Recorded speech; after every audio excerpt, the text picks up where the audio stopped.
Halo semuanya, perkenalkan nama saya Tina Sinta Kusnasi. Saya berasal dari program studi D4 Akuntansi Keuangan kelas 2A dengan akhiran NPM 16. Di sini saya akan menjelaskan tentang anggaran penjualan.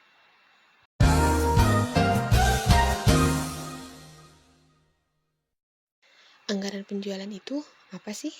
Anggaran penjualan adalah master budget yang menyajikan informasi tentang perkiraan jumlah barang yang jadi, yang akan dijual oleh perusahaan dan harga jual yang ditetapkan diharapkan diperoleh untuk periode anggaran mendatang. Anggaran penjualan ini harus dibuat pertama kali karena dalam melaksanakan usahanya, perusahaan memerlukan target pencapaian penjualan untuk pengambilan keputusan yang lebih lanjut bagi manajemen, dan juga untuk dijadikan sebagai target berkaitan dengan pendapatan hasil usaha tersebut. Kenapa sih diperlukan anggaran penjualan? Karena yang pertama itu sebagai dasar dalam menetapkan jumlah barang yang akan dijual yang tentunya berpengaruh langsung bagi pendapatan usaha perusahaan. Lalu yang kedua, menjadi dasar kuantitas kinerja perusahaan baik dari dalam segi waktu maupun strategi dan kebutuhan lainnya. Anggaran penjualan ini dapat dijadikan sebagai pedoman dalam pengambilan keputusan lebih lanjut bagi manajemen. Lalu yang terakhir, dijadikan dasar dalam menentukan jumlah unit yang akan diproduksi dan tentunya untuk kebutuhan informasi mengenai biaya-biaya yang diperlukan dalam proses produksi ke depannya. Apa sih dampak nggak disusunnya anggaran penjualan?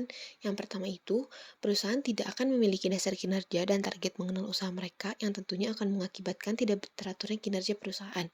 Lalu yang kedua, perusahaan tidak mampu membuat anggaran produksi dan biaya produksi dan anggaran lainnya. Walaupun bisa, maka hasilnya tidak akan akurat dan tidak memiliki dasar yang signifikan. Apa saja sih yang mempengaruhi saat penyusunan anggaran penjualan?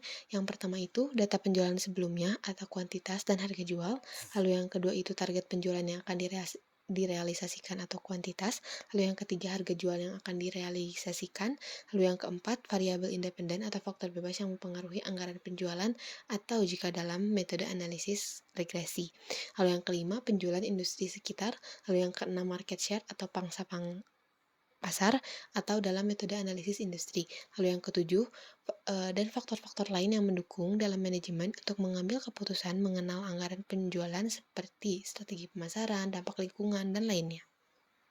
Sekian yang bisa saya sampaikan. Terima kasih. Mohon maaf apabila ada kesalahan kata.